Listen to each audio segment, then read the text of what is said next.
Since I was 15, William has always protected and spoiled me. I have always believed that even if every man in this world would betray me, he absolutely never would. But it was only when I was on the brink of death that I realized his deep love for me was real, and so was the fact that he had another woman on the side. As a token of my gratitude, I gave him a gift. That gift was heavy, enough to make him live the rest of his life in agony and torment. That is, if he even has a life left to live. Chapter 1. On the winter solstice. It snowed heavily. I stood by the window of the obstetrics and gynecology department, looking out at the vast whiteness, and my scattered thoughts could only form one idea. If I die, what will William do? I had come for a joyful pregnancy checkup, only to be diagnosed with kidney cancer. I didn't even know how to tell him without breaking his heart. Suppressing my sorrow, I was about to call him when, unexpectedly, I saw him and my mother-in-law in my line of sight. They were walking from the parking lot toward the outpatient building. My mother-in-law was intimately holding hands with a young girl, and William was keeping a slight distance from them. Perhaps the snow was too slippery because the girl suddenly stumbled, and my mother-in-law immediately turned to call him. Amidst the swirling snow, the tall and handsome man gently cared for the delicate girl like a beautiful picture, but one that was painfully glaring. I knew that girl well. She was his secretary, Hannah. I had no idea when their relationship had become this close. Chapter 2. William is my only family in this world. Since I was 15, he has always protected and spoiled me. I have always believed that even if every man in this world would betray me, he absolutely never would. Staring intently at the sight of William and Hannah walking side by side, I dialed his number, but he didn't answer. Even though he took out his phone and looked at the screen, he directly put it back into his pocket. I watched as he escorted the two women into the clinic and then walked alone back toward the parking lot. At that moment, my phone rang in my hand. What's wrong, Diana? Someone was just reporting something to me, so I couldn't answer. William's tone was as gentle and affectionate as always, so sincere that even his lies were undetectable. I couldn't help but wonder, how many lies has he told me? My smile stiffened slightly. I have something to tell you. I'll come to the office later to find you. He paused in his tracks, stopping in place. I'm in meetings all morning and really don't have time. How about I take a break at lunch and have a meal with you? Lately, he's been so busy, too busy even to eat with me, and often comes home after I've already gone to bed. I used to worry about him, reminding him not to overwork himself. But now I wonder, what is he so busy with? Once trust starts to crack, the fissures only widen. I couldn't understand. Life is so short. Why not love one person with all your heart, without deceit, without hurt? Wouldn't that be better? Chapter 3. I held back the questions that were about to burst out, not exposing him. I hate arguing over the phone. I prefer to talk things out face to face. In fact, when I saw the 2 lines on the pregnancy test this morning, beyond the surprise, I wanted him to come with me to the hospital. But seeing how rushed he was, I couldn't bear to take up his time. Who would have thought that the reason he left in such a hurry was to accompany someone else to the hospital? After hanging up the phone, my stomach suddenly churned. I quickly walked to the bathroom, retching, but nothing came out. As I straightened up, I suddenly heard my mother-in-law's voice in the hallway. Hannah, walk a little slower. You must be careful at all times. Don't worry. The baby is only 5 weeks old. I don't even feel it yet. There's no need to be so nervous. Silly girl. The first 3 months are the most delicate. All right. I'll listen to you. I promise to give you and William a chubby grandchild to make you both happy every day.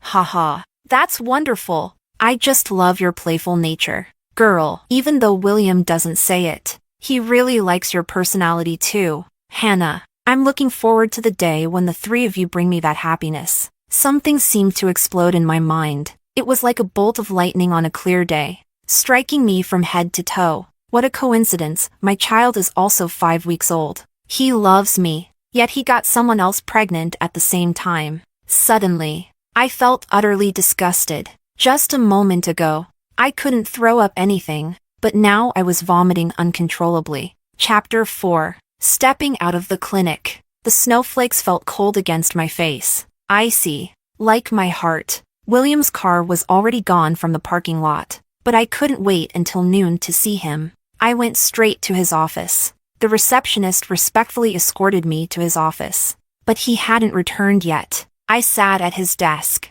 looking at the photos of us from high school, college, our wedding, and our 10th anniversary celebration not long ago. My nose suddenly stung with unshed tears. The boy who was always so cool and distant, who never cared about anyone, had always been so gentle with me. Diana, don't cry. Uncle Lou is gone, but I'm here to protect you. I will never leave you. Marry me, Diana. I swear I'll protect you for the rest of your life, making you the happiest person. I, William, swear to the heavens that I will love Diana Lou and only Diana Lou for my entire life. If I betray her, let me die a miserable death. Promises are probably the cheapest things in the world. And yet, the person who heard them took them seriously. So much so that when I found out I had cancer, my greatest sorrow wasn't that I was going to die, but rather that without me, how could he, who depends so much on me, endure the rest of his life? But perhaps, without me, he might be better off? I chuckled bitterly, tears welling up. But what can I do? I can't accept it. Just then, Hannah's playful laughter and footsteps approached from afar. Thank you, Mr. Young, for taking time out of your busy schedule to have breakfast with me. I'll work twice as hard to repay you. All right, enough with the jokes. Come on, give me the cake. I've been craving this flavor for so long. You're not allowed to eat snacks right after breakfast. Come find me in an hour. Ugh. You're so strict, but, hee, I'll obey.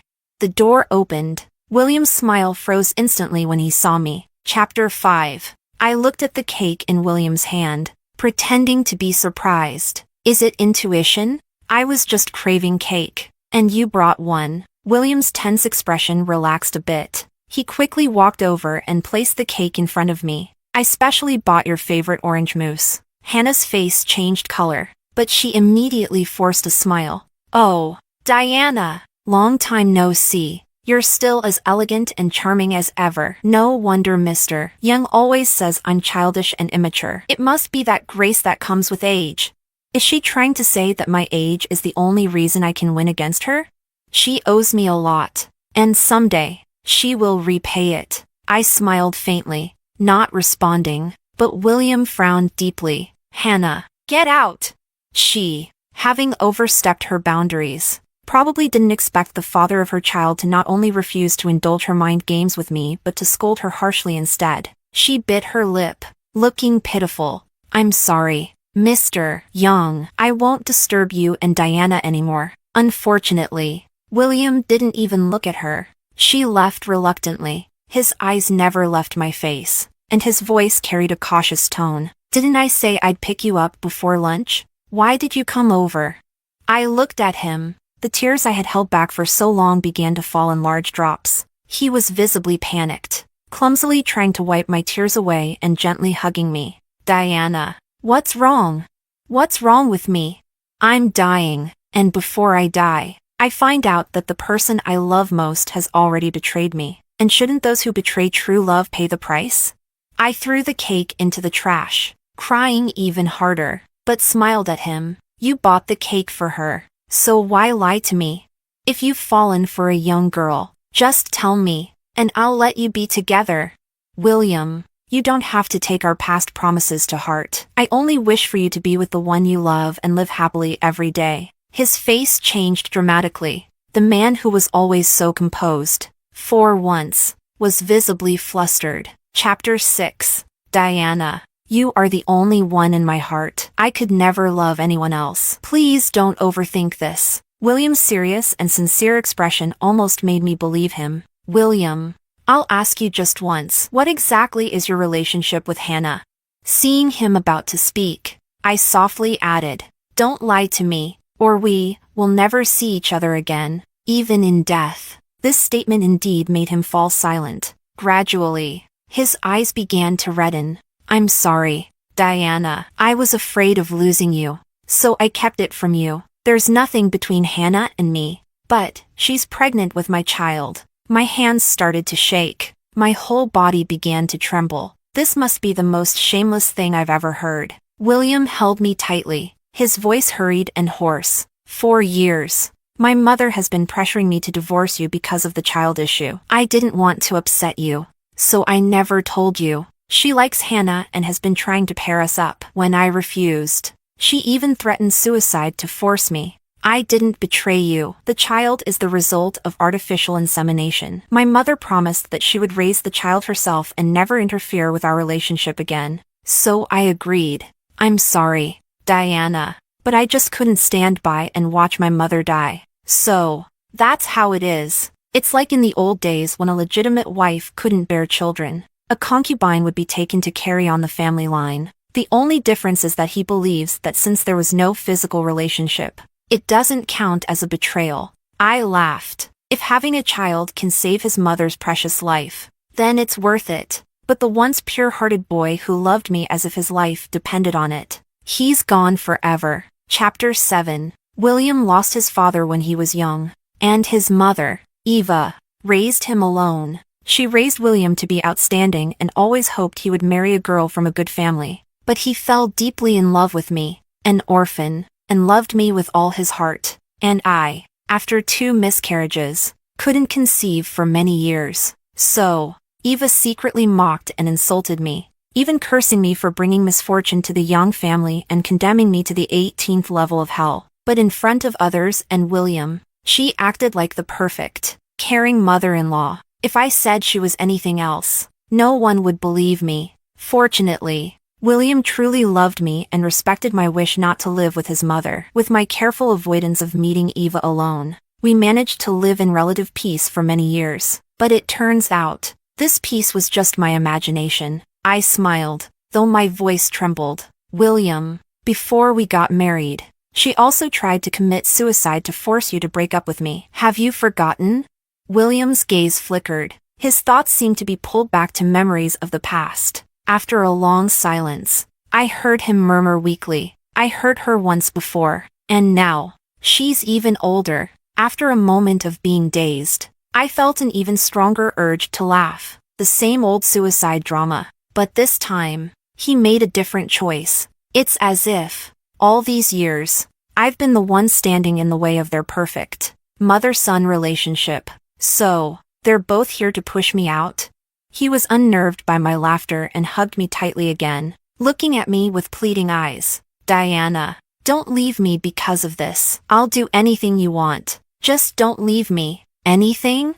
All right. I nodded with a smile. I'm pregnant too. Your family won't be without heirs. Have Hannah get rid of the child and fire her, and I'll pretend none of this ever happened. Chapter 8. I stared into William's eyes. I thought, as long as he agreed, I would risk my life to bring this child safely into the world for him. But I could clearly see the shock and hesitation in his eyes. Only, there was no joy. Diana, don't be stubborn with me, okay? My father passed away early, and my mother has had a hard life. Since you can't have children, I had to choose a compromise. You and my mother are both the most important people in my life. Can't you understand my position?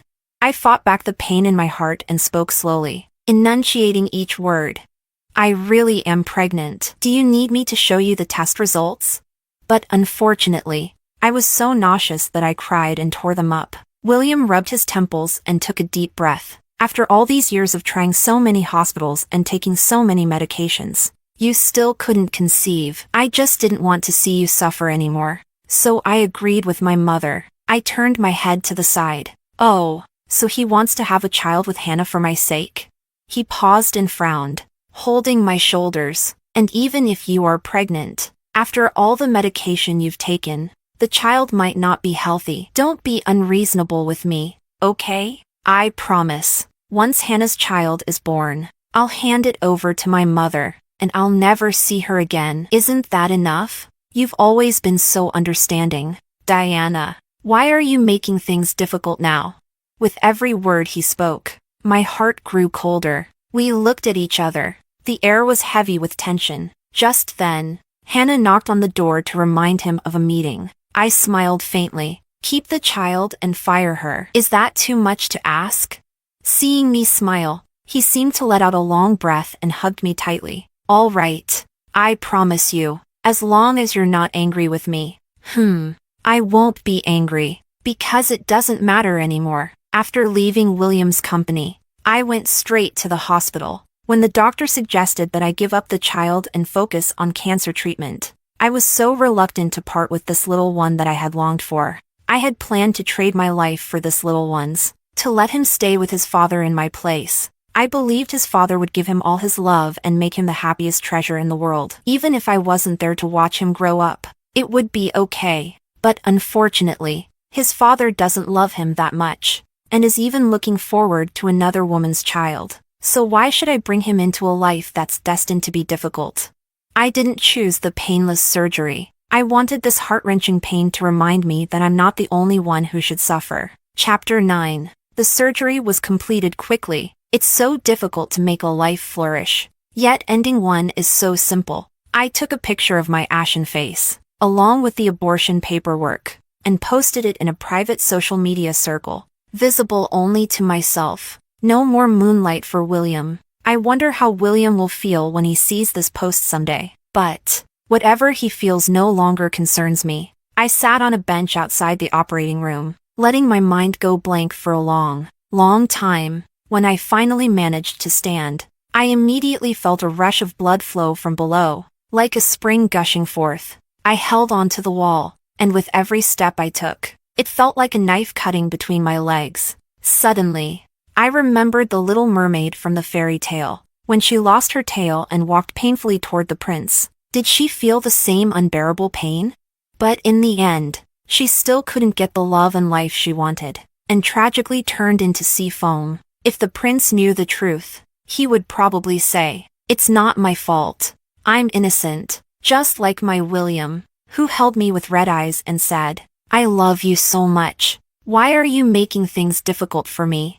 It's quite funny, but I won't turn into sea foam like the little mermaid after losing the prince. I want to become something more valuable. Chapter 10. By the time I arrived at the oncology hospital, cold sweat had drenched my entire body. Alexander's eyes reddened when he saw me. "Senior, don't be afraid. We'll do a full examination first. If the cancer hasn't spread, we'll evaluate the option of kidney removal. With timely treatment, the 10-year survival rate for kidney cancer is actually quite high." Alexander and I both graduated from North City University's medical school. He's 2 years younger than me, and now he's a key member of the urological oncology department. As for me, due to an injury 3 years ago, I can no longer hold a scalpel and have permanently said goodbye to the profession I loved. I smiled and shook my head. I only have one kidney. The other kidney was lost because of that injury, so I know my situation isn't very optimistic.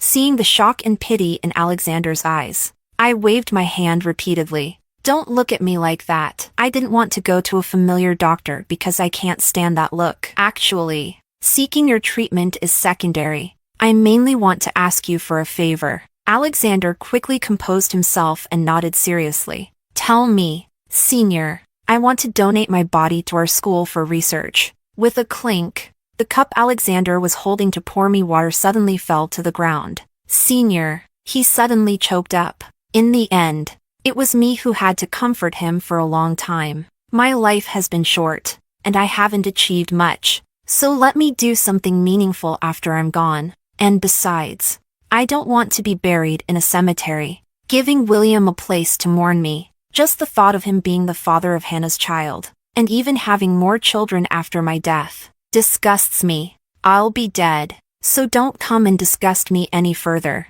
Chapter 11. By the time I got home, it was already evening. I expected to face the same cold, empty house as usual, but to my surprise, William, the busy man, was in the kitchen, wearing an apron, and cooking for me. His gentle smile, just like before, made me long for the days we had. Unfortunately, those days are gone for good.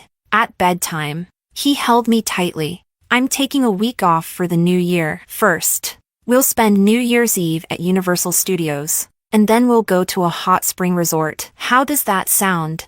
I was momentarily stunned. When Universal Studios first opened, I wanted him to take me, but he delayed for 3 months before even remembering. And during those 3 months, I loved him as much as ever. While he was busy making a baby with Hannah, if I hadn't caught them and confronted him, making him feel guilty, I probably would have died before this day came. I smiled. Okay. Seeing that I agreed, he sighed in relief and intertwined his fingers with mine. His voice was unbelievably gentle. Diana, the truth is, these past few months I was avoiding you because I was too scared to face you. I won't do that anymore, okay?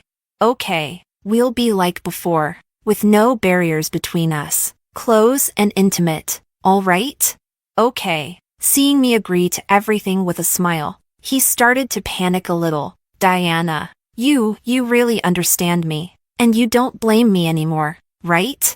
That's right. I pulled my hand free and gently smoothed the frown on his brow. I didn't want our final memories to be filled with endless arguments and broken recollections. Besides, the kinder I am now, the more he'll hurt later. Loving him deeply is the last punishment I'll leave for him. Leaning into William's warm embrace, listening to his steady breathing, I began to feel drowsy, but then my phone suddenly buzzed. It was Hannah. I smirked, not surprised at all. She was the first to lose her cool, just as I expected. Chapter 12. Hannah's family and mine were neighbors. When I was 15, one late night, her house caught fire unexpectedly. My father was the first to hear the cries for help, and without hesitation, he rushed into the flames to save their family of 3. But 2 days later, due to severe burns, my father left me forever. My mother had died in childbirth years earlier, and I had lived with my father for 15 years.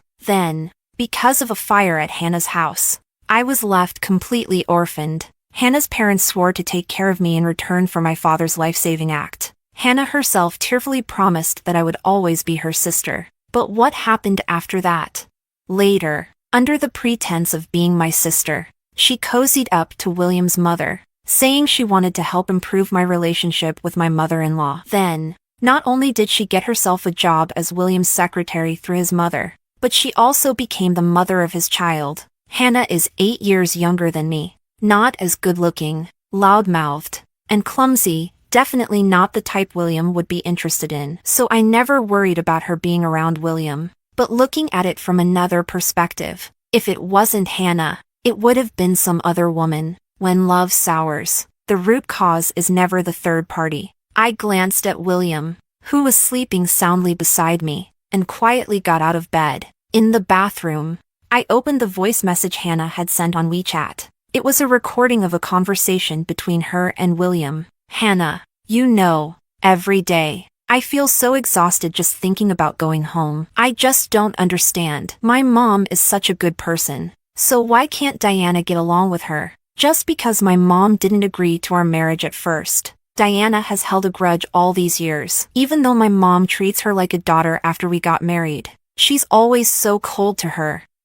She's just taking advantage of the fact that I love her, making things so difficult for me, putting me in a tough spot between the two of them. William, you've had too much to drink. Diana isn't that kind of person. She's great, but when it comes to my mom, she never considers my feelings. My mom is getting older, and Diana knows I can't bear to be without her, but she still refuses to let my mom move in with us. My mom always comforts me, saying it's fine as long as we have a good marriage, but I've seen her crying behind my back. I feel like I'm such an unfilial son, can't even manage my own wife, and have to make my mom suffer. William, I made you some hangover soup. You should drink some, or you'll get a headache later. Thank you, Hannah. Every time I see you making my mom so happy, I'm really grateful. Being with you always makes me feel so relaxed. If only Diana could be like you. Hannah, I won't let you down. By the time I finished listening to their conversation, my hands and feet were ice cold. So, all these years, I've been touched by the protection he's given me. But to him, it's been the torment of a bad wife mistreating a good mother-in-law.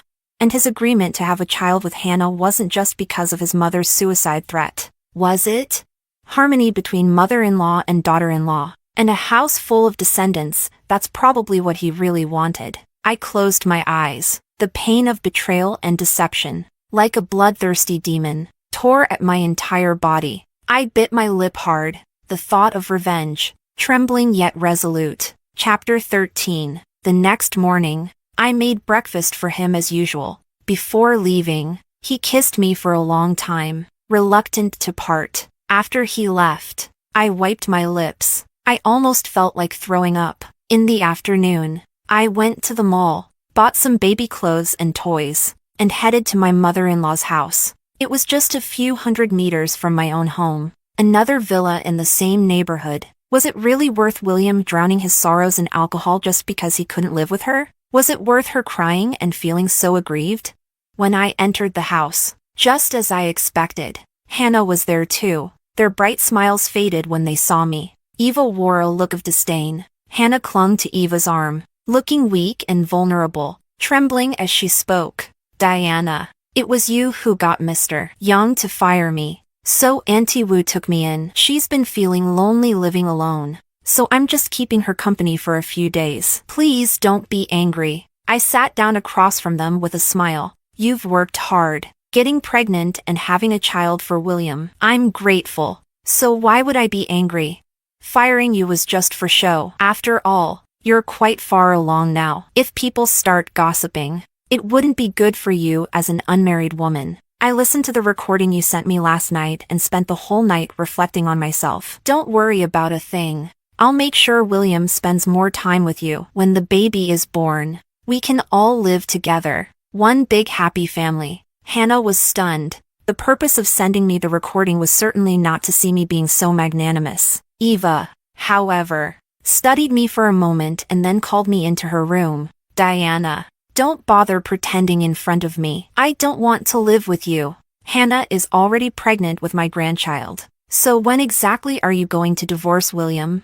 When facing me alone, she never bothers to put on an act. I quietly tightened my grip on the recorder in my pocket. Chapter 14. Mom, I've been married to William for so many years. You say in front of him that you treat me like your own daughter, but behind his back, you either curse me with the most horrible words or force me to leave him. I never told William because I didn't want him to feel bad. But no matter how much I endure, can't I at least get a bit of kindness from you? Stop with the nonsense. If you divorce my son, I'll have no reason to make things difficult for you. But William can't live without me. Even though Hannah is pregnant, he doesn't want to divorce me. He says he'll love only me for the rest of his life. Can you really bear to see William marry someone he doesn't love? I had long seen through it. Eva doesn't hate me specifically. She only hates the person William loves. She likes Hannah only because she knows William doesn't love her at all. Sure enough, Eva's chest began to heave as she erupted in anger. What kind of spell have you cast on William, the son I raised with my own hands? And you've stolen him from me, Diana. You're shamelessly clinging to William and refusing to divorce him. I stoked the fire with a tearful voice. Mom, please calm down. I know the reason you refuse to move in with us is that you don't want to see William treat me well. So, I'll let William move in with you. Hannah and the child can live with you too. The four of you as a family, okay? He can just visit me occasionally, but as long as he doesn't bring up divorce, I certainly won't. William and I have loved each other for so many years, and we really can't be apart. Please try to understand us. Eva, like a lit fuse, exploded immediately. She hurled all sorts of harsh words at me, her true colors far removed from the gentle and understanding retired teacher she appeared to be in public. I lowered my head, pretending to be sad and silent, but inwardly, I was coldly smiling, thinking how surprised William would be to see this side of his so-called kind and patient mother. When she finally exhausted herself from shouting, catching her breath, I spoke in a hoarse voice.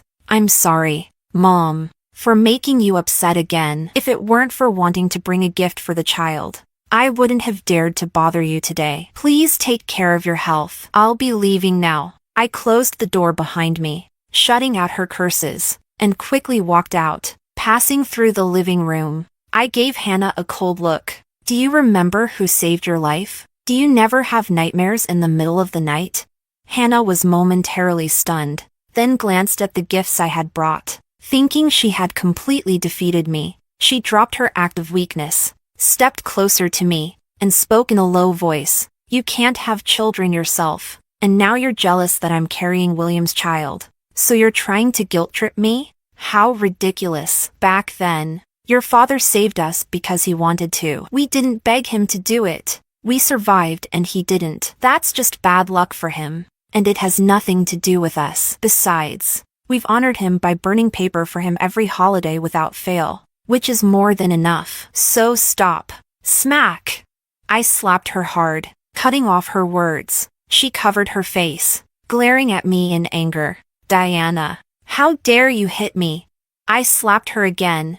Hannah, you just wait for your karma. I ignored the sobs and curses behind me, walking away without looking back. Suddenly, I realized that tying William's fate to someone as heartless as Hannah might be the greatest punishment and revenge I could ever give him. Chapter 15. I only made dinner for myself. William had promised when he left that he would come home early to spend the evening with me, but I knew he wouldn't. I curled up on the sofa, waiting for him. The melodramatic plot of the web drama, where a domineering male lead chases after his estranged wife, was both boring and amusing, but the increasingly severe back and abdominal pain tormented me, making it unbearable to sit or lie down comfortably. These pains had been with me for over a year, not without signs. But since I had lost a kidney, I had been experiencing various chronic pains over the past 3 years. As a medical professional, I thought I knew better and didn't make a big deal out of it. Plus, I was determined to have a child with William, so I took all sorts of medications to adjust my body, putting more strain on my remaining kidney. In the end, I was careless. Looking at the detailed treatment plans Alexander had sent me in my email, I couldn't help but be moved by his thoroughness. A friend who values my life so much, I have no reason to give up on myself. I steeled myself and made a solemn decision for the first time. I will fight to survive. William came in close to midnight. He looked at me, hesitant to speak. I pretended not to notice, thoughtfully getting up to prepare him a late-night snack. He grabbed my arm, his voice full of exasperation. Why did you go and hit Hannah? Can't you stop taking it out on her? She's innocent too. You know, she's so young and now she's having a child. But who knows what her future holds? He sighed, trailing off.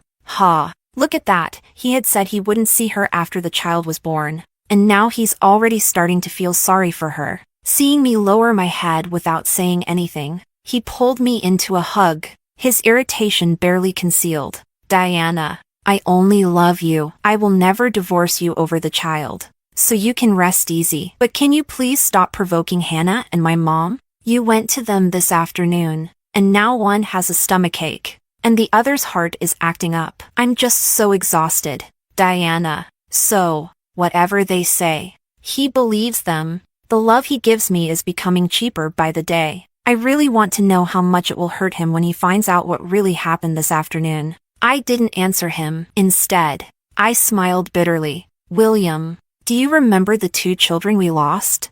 Chapter 16. In the early days of our marriage, when he was struggling to start his business, I was busy with my hospital work during the day and helped him organize various documents at night. Getting 3 or 4 hours of sleep was a luxury. Our first child left me during that time. The second child was lost 3 years ago. William and I had just finished dinner and were standing by the roadside, waiting for our driver. A moped, swerving to avoid a car, lost control and headed straight for William. He had his back to the road, talking on the phone. Without hesitation, I pushed him out of the way, but the moped hit me instead, running over my body and crushing my right wrist. I not only lost the tendons in my right hand and a kidney but also our child. All the deep love and devotion from the past. Looking back now, it's nothing but excruciating pain. I smiled through my tears. I just missed our 2 children, so I bought some baby gifts and sent them over. I didn't expect there would be any conflict,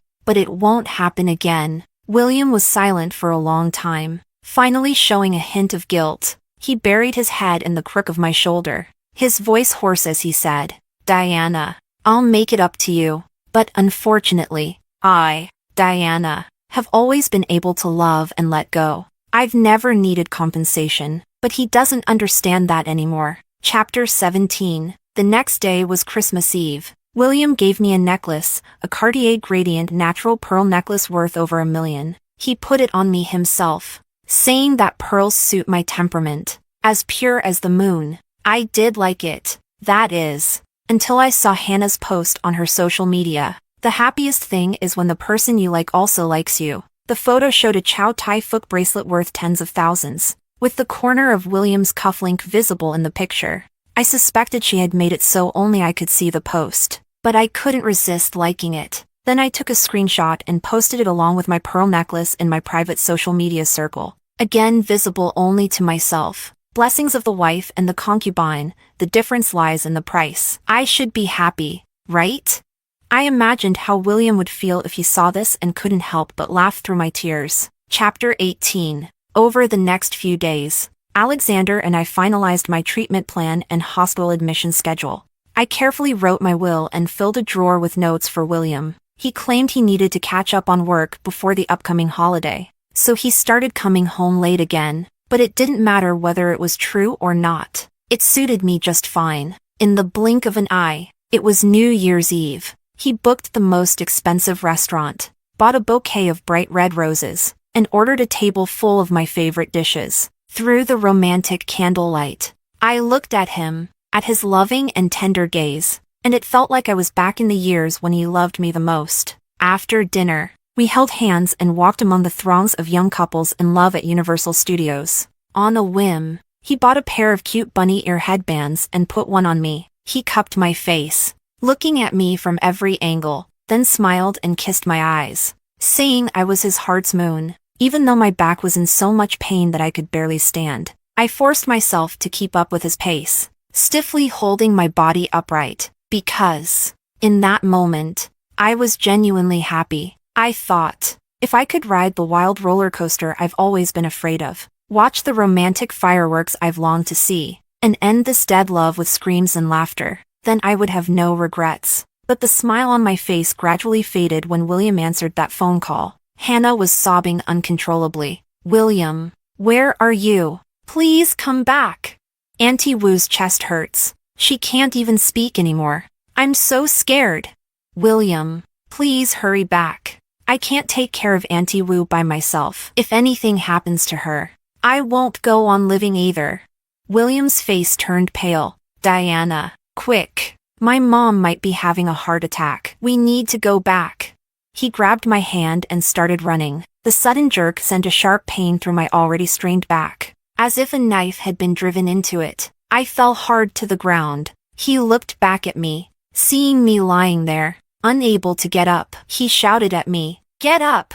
Didn't you hear? My mom is in trouble."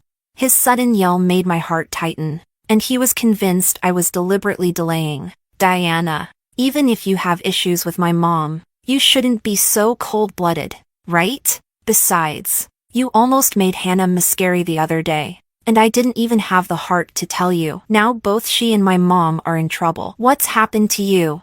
The disgust in his eyes was clear as day. My heart felt like it was being slowly strangled, torn in half. I gasped for breath, struggling to breathe. He furrowed his brow, seeming to notice something was wrong, and reached out to pull me up. But his phone rang urgently again. He let go of my hand without hesitation, answered the call, and rushed off. The excruciating pain in my back couldn't support my body anymore, and I fell hard to the ground once again. I think I heard the sound of the back of my head hitting the pavement. People around started to gather, but I could no longer see their faces. Call 911. She's losing a lot of blood. It looks like she's not breathing. Does anyone know CPR? Hurry. Save her. The chaotic sounds became faint, then disappeared. It was all over. William, loving you hurts so much. Forever and ever. Let's never meet again. Chapter 19. So, death is this painful. Painful enough to make all my internal organs convulse. I must have looked twisted and terrifying. I'm sorry, kind strangers. I'm really sorry if I scared you. So sorry. Senior. Senior, a soft voice whispered by my ear, distant and unclear. I frowned. Senior, wake up. It's me, Alexander. You haven't wronged anyone, so stop apologizing. Don't be afraid. Senior, we're okay now. Don't cry anymore. The voice gradually became clearer, and it took me a long time to process it. Am I still alive? I slowly opened my eyes and saw Alexander's face, filled with worry. Memories slowly came back to me. I remembered. In the midst of losing consciousness, I had struggled to dial Alexander, my emergency contact. I knew William would leave me behind, and if I did die on the street, I only needed Alexander to take my body back to the medical school. Seeing Alexander's tired and haggard appearance now, I felt deeply guilty. We hadn't kept in touch much after graduation. Aside from a few times I'd helped him with experiments back in school, he happened to specialize in urological oncology and occasionally lectured at the medical school, which is why I reached out to him about donating my body. I'm sorry, Alexander. I've caused you so much trouble. Alexander sighed and shook his head. You've been saying sorry nonstop ever since the anesthesia wore off. Where did you get so many apologies? Anesthesia? I was confused. I had surgery? I saw a flash of reluctance in Alexander's eyes. You had a frontal lobe hemorrhage from the fall, and they had to do intracranial drainage. If the impact had been just a little harder, you wouldn't have survived. I was stunned. Slowly, I reached up to feel my head. My long hair was completely gone, even though I had mentally prepared myself for losing my hair due to future chemotherapy. Having it all shaved off now because of the surgery was overwhelming. Imagining how ugly I must look. A wave of helplessness and sorrow nearly suffocated me. My expression must have been awful because Alexander gently tried to comfort me. Senior, don't be like this. Once the drainage tube is removed, you can wear a wig. I snapped out of it and forced a smile, nodding in agreement. In my gloom, Alexander handed me my phone. Senior, Young has called you many times. I've been so busy I only just noticed. His voice was cautious. Should I ask him to come and take care of you? Chapter 20. I had already asked Alexander not to tell any of our former teachers or classmates about my illness unless it was absolutely necessary. I specifically instructed him not to inform William. At first, I had planned to tell him immediately. We had promised each other never to hide anything, good or bad. I depended on him so much, needed his courage and support to fight this battle together. But in the end, I realized that the only person I could truly depend on was myself. Alexander wasn't one to ask many questions, and he had agreed seriously at the time without pressing for more details. Now, he probably felt sorry for me, a cancer patient who had also suffered a head injury. Could you help me hire a careful nurse from your hospital? One-on-one. Long-term care. I want to transfer to your hospital for treatment as soon as possible. Alexander finally couldn't hold back. Senior, what's really going on between you and Young? I forced a smile. He's too busy. I don't want to bother him right now, but I'll need your help to hand over some things to him later. He looked at me, silent for a moment, then nodded. After Alexander left, I opened my phone. Only then did I realize I had been unconscious for a day and a half. It was already the second day of the new year. I checked my call logs and saw that William's first call to me had been in the early hours of New Year's Day. I guess that's when his mom and Hannah were no longer in danger. And he finally remembered my humiliating fall on New Year's Eve. Or maybe, as my more cynical side guessed, his mom wasn't in any real trouble at all. She just couldn't stand him spending New Year's with me. He wouldn't even consider that the person who almost died wasn't his mom, it was me. On WeChat, he kept sending the same questions over and over. Where did you go? Please stop being mad. Why haven't you come home yet? Home? The new year has begun, and I no longer have a home. Besides, in the future of your family, full of children and grandchildren, you never intended to make room for me. I quietly wiped away my tears and blocked him from my contacts and on WeChat. Chapter 21. After being transferred to the oncology hospital, Alexander arranged for me to have a private room. However, due to the head injury I sustained from the fall, my condition wasn't good. Even after removing the drainage tube, I had a persistent low-grade fever, and my blood counts were very low. In such a state, I couldn't undergo the tumor treatment we had originally planned, so it had to be postponed. The pain in my back also grew worse. It became so intense that it felt like the pain was seeping into my bones. I've always been someone who could endure pain, like the time I withstood the excruciating pain of a stomach spasm for 2 hours without medication, but now, I couldn't go a day without painkillers. After I fainted again from dizziness and was resuscitated,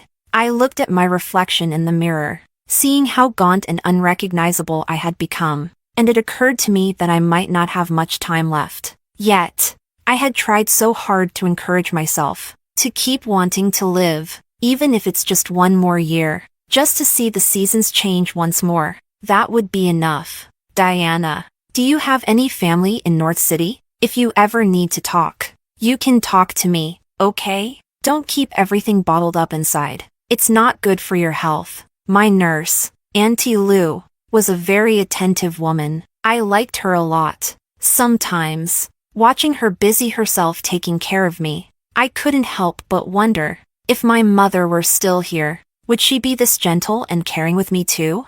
No, it's a good thing my parents are gone. If they had to endure the sorrow of burying their own child, how could I bear it? I know all too well that those left behind suffer more than those who pass away. I smiled reassuringly at Auntie Lou. My parents have passed away, so I'm alone now. Don't worry about me. I don't have any worries. I'm just not much of a talker. Auntie Lou paused for a moment, then sighed. Oh, you poor child. I didn't know. I'm sorry. It's okay. I smiled. She quickly changed the subject. I heard Dr. Chin call you senior. Are you a doctor too? Yes, I used to be. My father's burned body before he passed away is a pain I can never forget. That's why I chose to specialize in burn surgery, and I was considered promising in my department. But, unfortunately, I can no longer perform surgery. Diana, how old are you? You don't have a partner yet, do you? You look younger than my daughter-in-law. She's 26 and about to have a baby. Since getting sick, this was the first time I laughed so heartily. I'm already 35, and now I look like this. Auntie Lou, you really know how to flatter people. Auntie Lou looked at me in surprise. I'm not flattering you. The first day I saw you, I thought, how heartbreaking it must be for your parents to see such a young girl with such a serious illness. I kept smiling but turned my head away to discreetly wipe my eyes. If I were your daughter, or your daughter-in-law, I'd be very happy. Oh, don't say that. If you were married, your mother-in-law would spoil you. Such a beautiful, kind-hearted girl. So polite and considerate. Always speaking so gently. It's a blessing for any family to have you. Would they think it was a blessing? I felt a pang of sadness. That day, when William yelled at me for his mother, his eyes full of disdain, they were exactly like the look Eva used to give me, as if a sharp knife had been driven into my heart. In the end, the bond between mother and son is unbreakable. From that moment, my heart was completely shattered, and it still is, but now, it doesn't hurt as much. I smiled, not wanting to continue the conversation about marriage. I adjusted the long wig I wore, applied some lipstick, and made myself look a little more presentable. Auntie Lou, let's go outside for some fresh air. Sure, let's chat more. I'm happy to see you have a bit of energy. Would you help me walk a few steps? I don't want to sit in a wheelchair. It makes me feel useless. No way. Last time I helped you out for a walk, you fainted, and Dr. Chin was furious with me. It scared me half to death. You'll have to listen to me and either lie down or behave if you want to go outside. I smiled helplessly. All right, I'll behave. Just then, Alexander called. Senior, I have some good news for you. I winked at Auntie Lou and asked with a smile, did you find a cure for kidney cancer? Alexander has always been very serious, a no-nonsense kind of person, hardly ever one to joke around. But today, he actually chuckled. Not quite. But after a consultation with my mentor and some neurology experts, we've developed a new treatment plan for you. I'm really confident about it. Anyway, I'll come to your room later and explain everything in detail. He seemed really happy, and he hurriedly hung up. Auntie Lou was even more excited than I was. That's wonderful. Diana, I told you, good things happen to good people. Once you get better, I'll make all kinds of delicious food for you, and I'll make sure to fatten you up. The warm sunlight outside the window bathed me, It lit up my heart as well. I've never wanted to live as much as I do now. Chapter 22. The weather was exceptionally nice that day. Or maybe it was just that I felt hopeful about my condition, which lifted my spirits and made the pain seem more bearable, because my body was too weak to endure the cold wind outside. Auntie Lou had to push me around the building instead. She made sure to walk through the sunny spots by the windows, constantly reminding me to soak up the sun to strengthen my body. I was almost dizzy from all the sun, but my heart felt warm. The feeling of being cared for by an elder, it's such a wonderful thing. Alexander called again, saying he had arrived at my room, so we started to head back. As we passed by a medical office, the sound of a heated argument unexpectedly echoed out. I never liked getting involved in such things and was about to tell Auntie Lou to hurry along when I suddenly heard a man's furious shout. Our old man just had a minor surgery for a knee injury. How did you manage to kill him? This is clearly a medical malpractice, and you refuse to admit it. You just don't want to pay up, do you? Fine. Then pay with your lives. None of you are leaving here alive today. You're all going to atone for our old man's death. Suddenly, there was the loud sound of heavy objects being smashed and chaotic screams for help. Both Auntie Lou and I were startled. Calling the police would take too long. Auntie Lou, go get security. Quickly! Okay, I'll go right away. As soon as Auntie Lou disappeared around the corner, the door to the medical office burst open, and two nurses were supporting an older female doctor as they stumbled out. The doctor was clutching her shoulder tightly, the bright red blood staining her white coat. Worse still, a younger man was grabbing onto them, while another middle-aged man, wielding a bloodied knife, was crazily stabbing at them. Suddenly, I remembered my mentor. He had been retired and should have been enjoying his golden years, but he was rehired by the hospital due to a shortage of staff. Then, after a surgery, he was attacked by an irrational patient's family and passed away a few years later, deeply depressed. And now, a similar scene was unfolding before my eyes. The older doctor had already been pulled to the ground, and the man was raising his knife to stab her. I desperately turned my wheelchair and rammed it into the man from the side. The impact was strong enough to knock him over. People arriving from behind, along with the security guards rushing in from the other direction, quickly subdued the two men. I let out a long sigh of relief, but then I heard Auntie Lou's heart-wrenching, despairing cry, "Diana! Diana! Wake up! Don't scare me, my dear child, please!" When I knocked the man down, I was thrown out of my wheelchair and slammed hard into the wall. It felt like my neck was broken. I couldn't lift my head. It hurt so much. Blood was pouring from my head, forming a river that slowly blurred my vision. I wanted to comfort Auntie Lou, to tell her not to worry, that I'm strong and will be fine, but I didn't even have the strength to open my mouth. The world went dark. Tick-tock, tick-tock. The constant beeping of machines pulled me back from the edge of unconsciousness. "Senior, please hold on. Let's keep fighting, okay? We already have a treatment plan. Senior, I beg you, hold on. You can get better. Senior, is that Alexander? He sounds like he's crying. He's always been so composed. So maybe I'm not so lucky this time." I mustered all my strength to open my eyes, but I couldn't even see his face clearly. I wanted to smile at him, but it seems I couldn't do that either. It's a good thing I prepared everything in advance, knowing I would be leaving. If I get to see my dad, I can proudly tell him that his Diana did something meaningful with her life and didn't bring shame to him. And to my dear friend, Alexander, who accompanied me on this final journey. I've always been afraid of being a burden to others, and I've always felt so sorry for troubling him. He's been so busy, so tired. At least now, I won't be bothering him anymore. My body suddenly feels light, my thoughts drifting, and my eyelids feel as heavy as if 1,000 pounds were pressing down on them. Impossible to lift. I'm a little tired, but it feels like I'm about to float away. Will floating away feel light and happy? I slowly closed my eyes. Suddenly, a heart-wrenching cry came from outside. "Let me in! Let me in! My wife is in there! Diana is my wife! Please, let me in!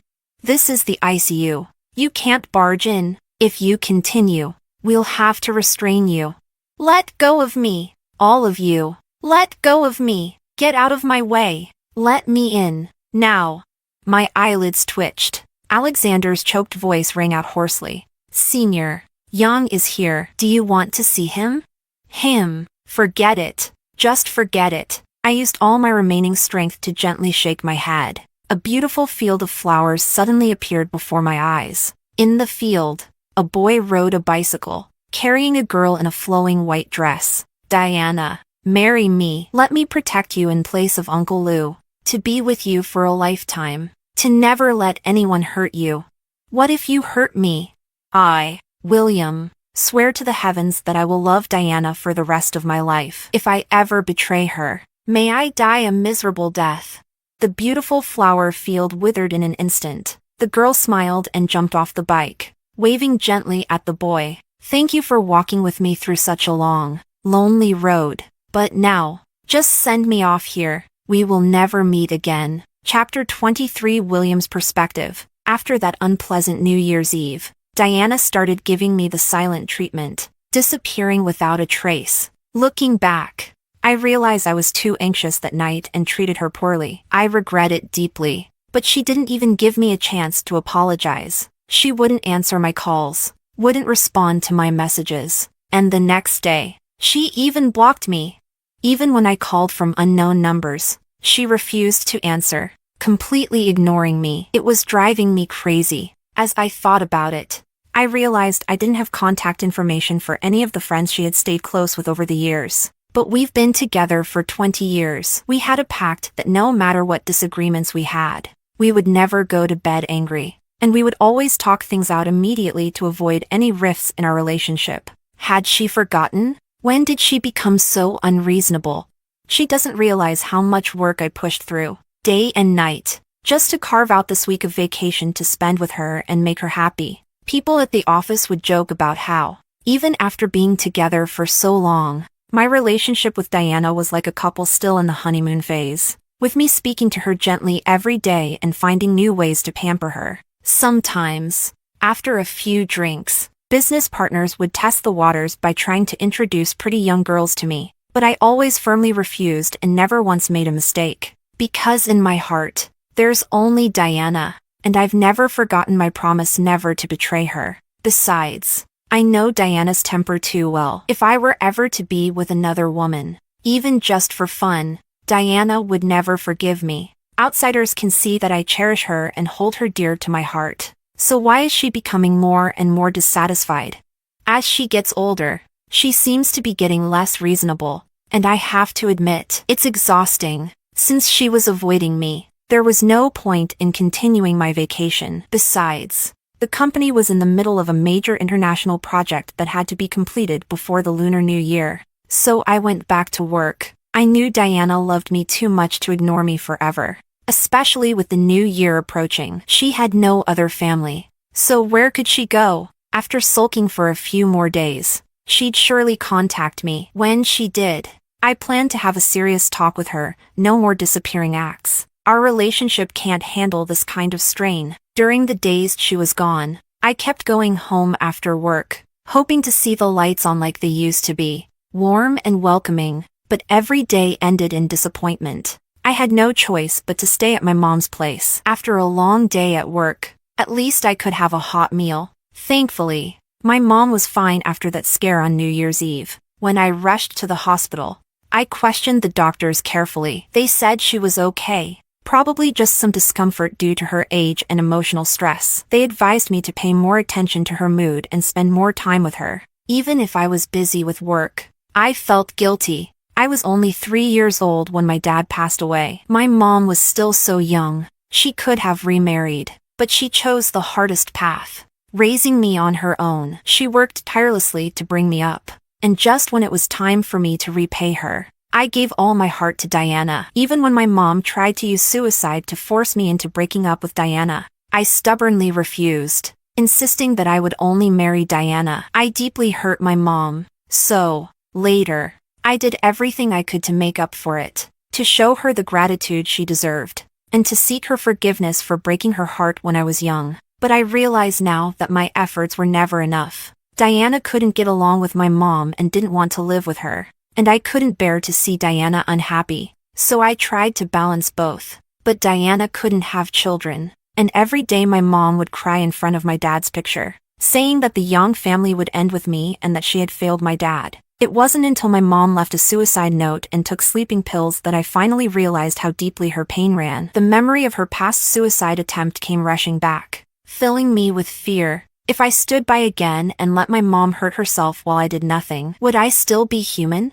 Divorce was out of the question. I could never leave Diana, the woman I love most, just for the sake of having children. So, I compromised. My only condition was that I would never touch Hannah. My mom wasn't happy about it. She insisted that a child conceived through artificial insemination wouldn't be as smart as one conceived naturally. But seeing how resolute I was, she reluctantly agreed. After Hannah got pregnant, I was a bit afraid to see Diana. I was scared she would break up with me, but I kept reassuring myself that it was okay. I hadn't betrayed her. The child would be for my mom, and I would compensate Hannah with a large sum of money. She wasn't the type to cause trouble, and things would eventually settle down. Fortunately, Diana understood as I had hoped. Though she was sad, she quickly came around and didn't make things difficult for me. Life finally returned to the way I envisioned it, stable and moving forward. And ever since my mom brought Hannah to live with her,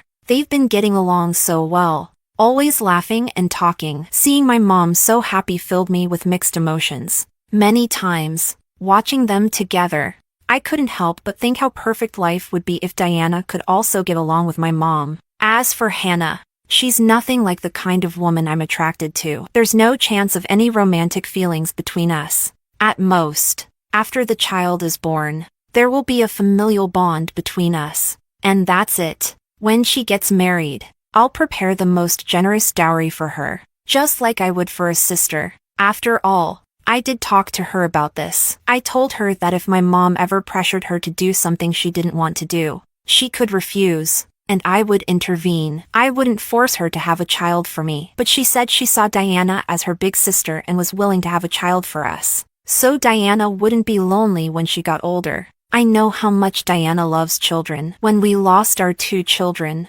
she cried in her sleep every night. She's always been good to Hannah, and Hannah was the person my father saved with his life. Diana once told me that seeing Hannah reminded her of her dad, that as long as Hannah was alive and well, it felt like her father's spirit was still with her. So I thought, if I had to have a child, it would be easier for Diana to accept if it were Hannah rather than someone else. I kept busy with work while waiting for news from Diana. Then, on the 7th of January, around noon, I was reviewing the terms of a contract I was supposed to sign that afternoon when a few employees burst into my office, frantically waving their phones at me. Mr. Young, you need to see this trending news.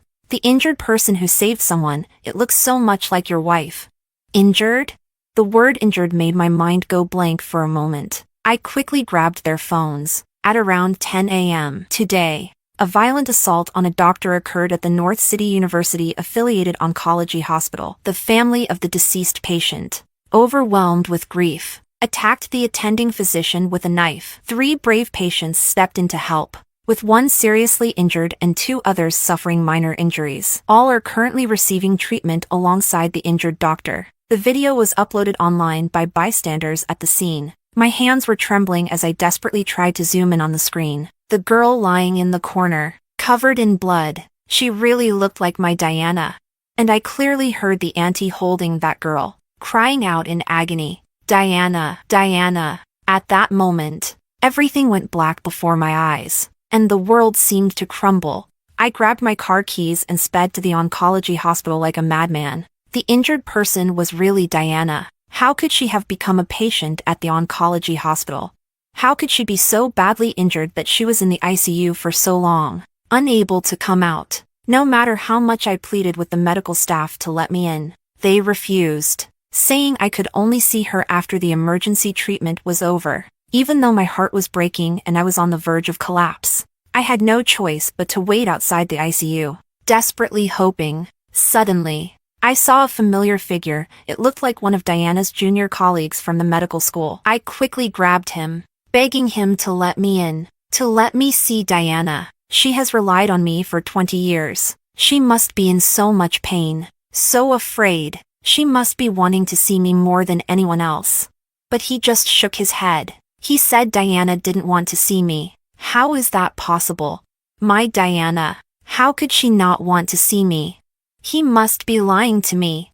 Furious, I punched him in the face and tried to rush into the ICU. Several security guards arrived and dragged me away, handing me over to the police who had been called to the hospital. I didn't care about anything anymore. I didn't care about my reputation. I cried and begged the police to let me go, telling them my wife was in the ICU, fighting for her life. I pleaded with them to understand my situation. I was almost on my knees. The officers seemed to soften, but that damned junior colleague I had punched coldly accused me of assaulting a doctor and disrupting the hospital, insisting the police take me away. In the police car, I continued to beg and cry, signing numerous documents and repeatedly promising I wouldn't cause any more trouble. They finally relented and allowed 2 officers to escort me back to the hospital. But when I got back, the ICU nurse told me that Diana had been moved out of the critical care unit. My legs gave way, and I let out a long sigh of relief. I shakily asked her,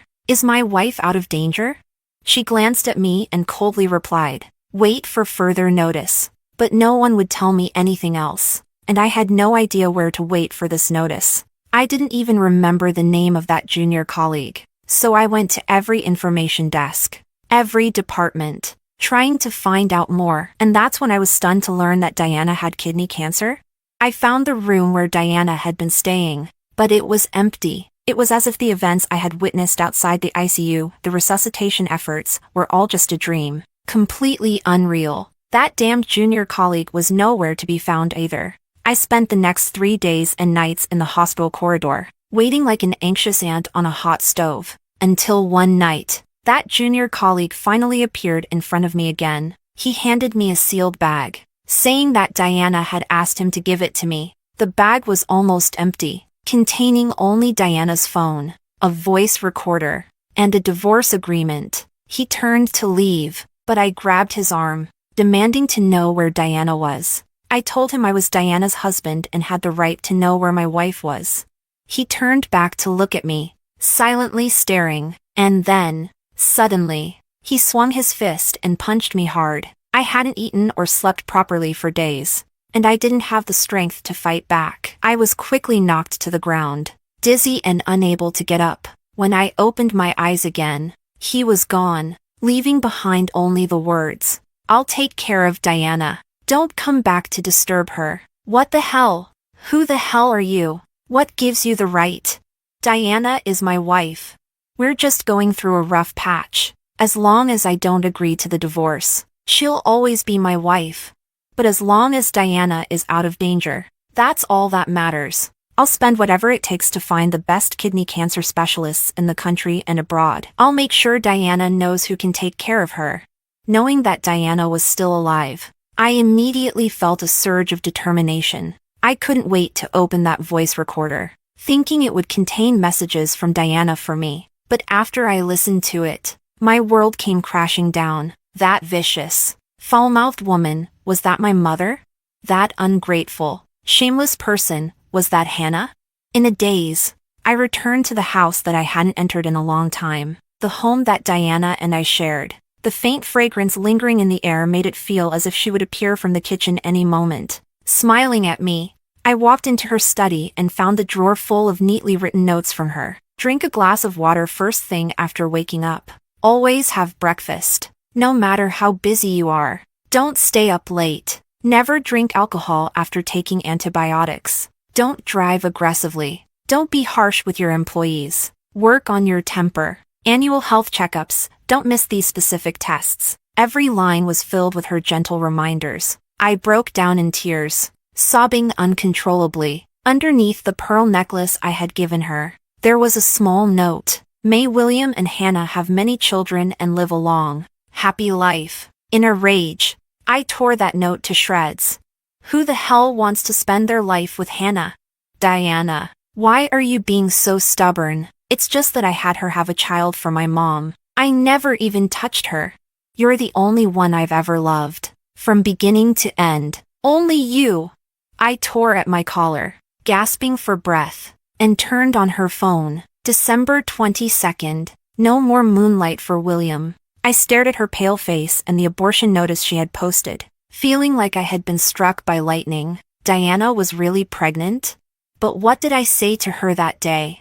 I said she'd taken so many medications that the child wouldn't be healthy, but that was only because I thought she was lying to me out of anger, pretending to be pregnant. After all these years of not being able to conceive, my heart felt like it was being torn apart. I slapped myself hard across the face. Twice. December 23rd. Changing one's own heart easily, but then turning around to say that it is the other person's heart that changes easily. The accompanying image was a screenshot of the voice message Hannah had sent her. She had converted the voice messages into text and taken screenshots of them. Those words pierced through me like a dagger. That must have been after one of those times when I was drunk, feeling frustrated as I watched my mom cry over my dad again, and I ended up venting to Hannah as she tried to comfort me. But those weren't my true feelings. Diana, I've always only loved you. My heart has never changed. December 24th. The fortune of having both a wife and a concubine, the difference lies in status. Should I be happy about being the legitimate wife?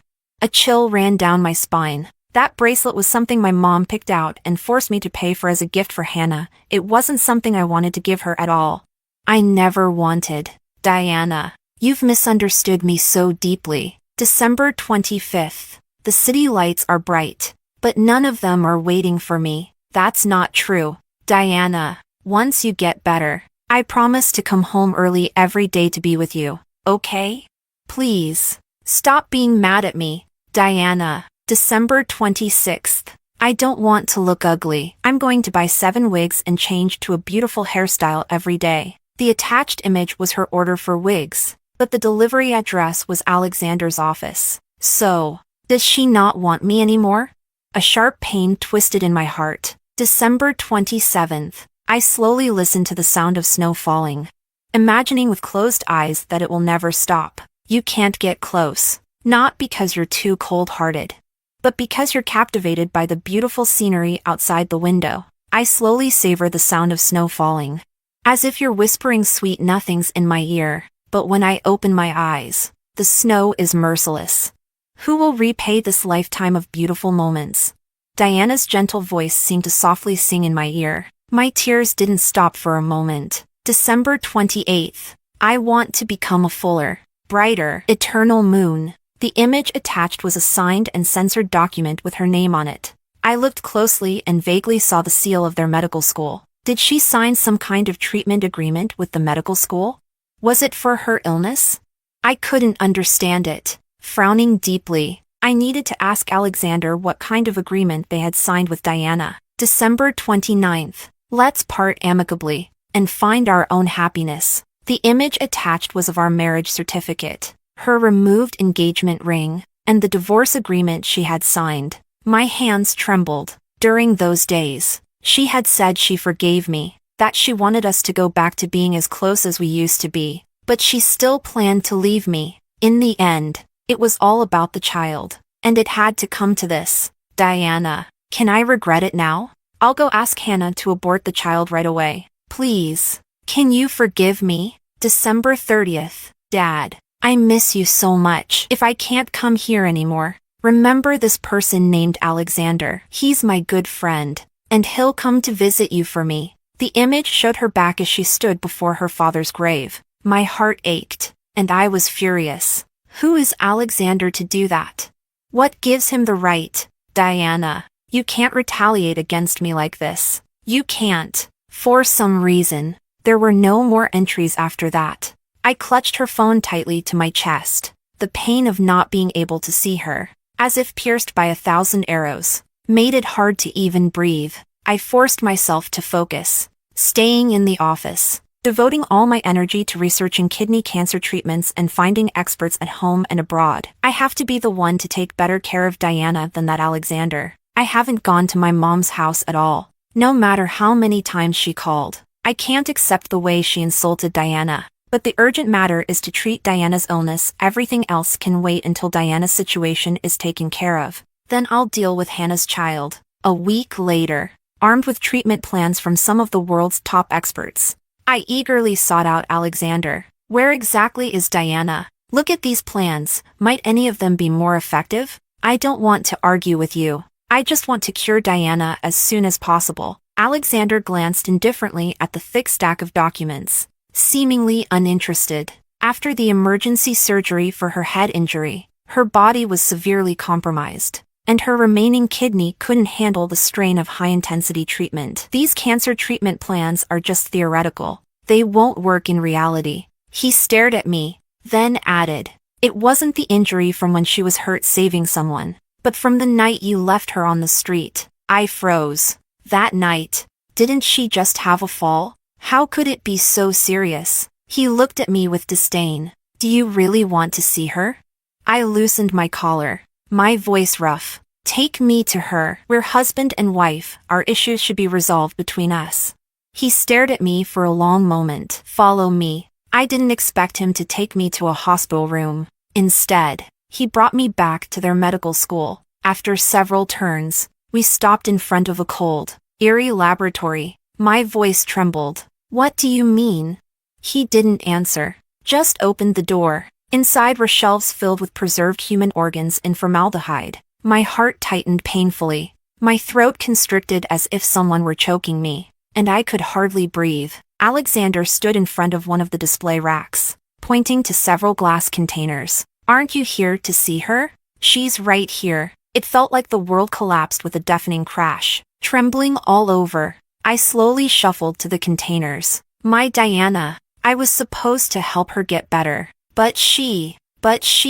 My vision went black, and I saw nothing more. After a severe illness, my memory deteriorated significantly. I couldn't even remember what I had for breakfast by noon. I spent sleepless nights, unable to close my eyes. Every time I did, I saw the scene from New Year's Eve at Universal Studios. Diana lying on the ground, looking back at me one last time. That was the last time Diana ever saw me. Alexander told me that on the day she was resuscitated in the ICU, he had asked her if she wanted to see me, but she refused. Every time I think of that moment, I break down in tears. So, Diana hated me that much. She didn't even leave me a place to mourn her. She wanted to punish me in such a cold, merciless way, leaving me worse off than dead. I was wrong, Diana.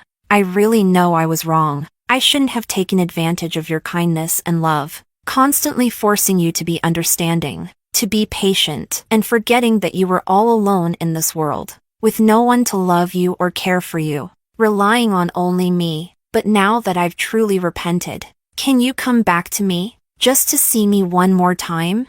Even if it's just in my dreams, it would be enough. On lunar New Year's Eve, I finally managed to get out of bed. Seeing my mother crying like a child, I smiled. "Mom, stop crying. Your love suffocates me. I want to visit my father-in-law's grave and say I'm sorry. I failed to take care of his precious daughter." Before leaving the house, I turned back to look at her one last time. "Mom, take care." At my father-in-law's grave, there was a bouquet of fresh flowers and some offerings. I knew Alexander had brought them, and I brought nothing.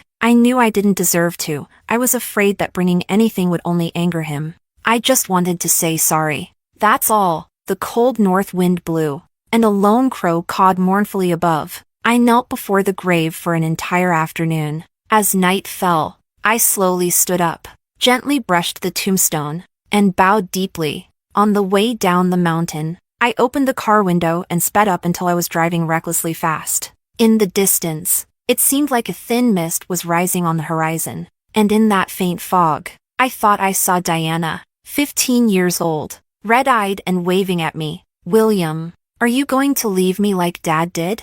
I shook my head desperately, shouting with all my might, "Diana, wait for me. I'm coming to be with you. I won't ever leave you alone and scared again." Alexander's epilogue. At the age of 72, I finally solved the challenge of treating kidney cancer. The dean told me that I had brought glory to our country and benefited all of humanity. We became the first country in the world to successfully cure kidney cancer and have it validated through clinical trials, bringing hope to patients who had long suffered from this disease. But no one knew that the driving force behind my lifelong dedication and belief was a girl I loved deeply. And no one knew that as brilliant as my success was, my heart was equally filled with pain, because the girl I loved didn't live to see this day. I first met her, my senior, during my first anatomy class. Despite all the mental preparation, when we actually entered the dissection room and saw the real cadaver waiting for us, we were all too nervous and scared to move. She was invited by the professor as an outstanding student to help us with the psychological adjustment.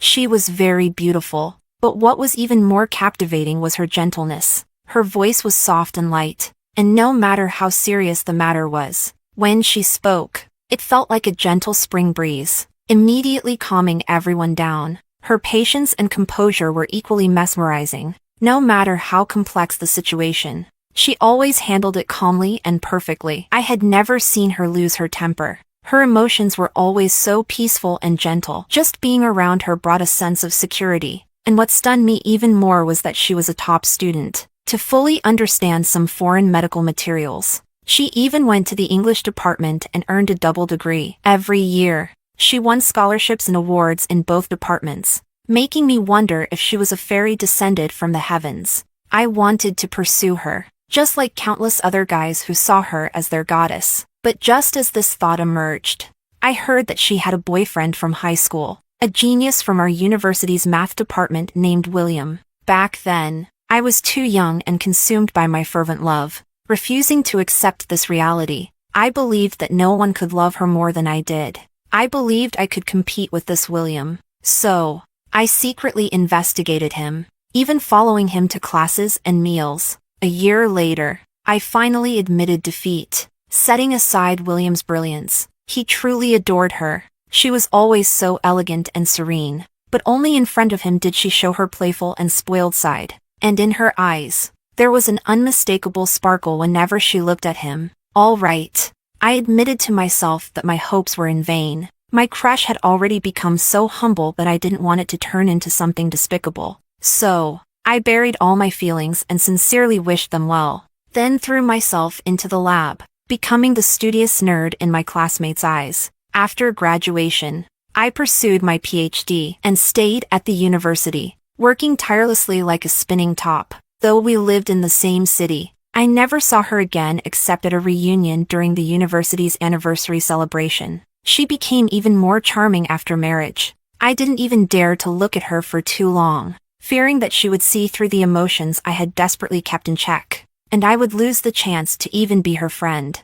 I could never have imagined that on that snowy winter solstice, she would call me and tell me she had kidney cancer. Just as I was racking my brain to figure out how to save her, she showed up at my office, pale-faced, telling me she wanted to donate her body to the university. After she left that day, I cried. It was embarrassing, but I couldn't hold back. The medical school was always in need of bodies for research, but few were willing to donate, even among us medical professionals. The idea of donating our own or our loved ones' bodies was something we often rejected, even if we weren't superstitious. It was psychologically hard to accept the idea of having our remains treated like lab animals, dissected and torn apart. She was just like her name. She was truly like the pure, untouchable moon in the sky, admired from afar and revered. I don't like to recall what happened afterward. No matter how many years pass, it remains a heartbreaking chapter in my life. If I had known she would leave so soon, I would have taken a leave of absence from work and spent every moment with her. But unfortunately, I was too busy. I could only find a little time each day to visit her, and I didn't dare to let my emotions show too much. So I always tried to put on a serious, professional front. Because I knew her well, if she had sensed that I had romantic feelings for her, she would have kept her distance, and I wouldn't have had the chance to care for her at all. Back in school, she was the same way. If she didn't love someone, she wouldn't give them any hope, and therefore, wouldn't hurt them. She was such a clear-headed, kind-hearted, gentle, and considerate girl. But in the end, that bastard William failed her. So be it. She was the moon, destined to return to the heavens. This world didn't deserve her. After she passed, I signed a body donation agreement with the university as well.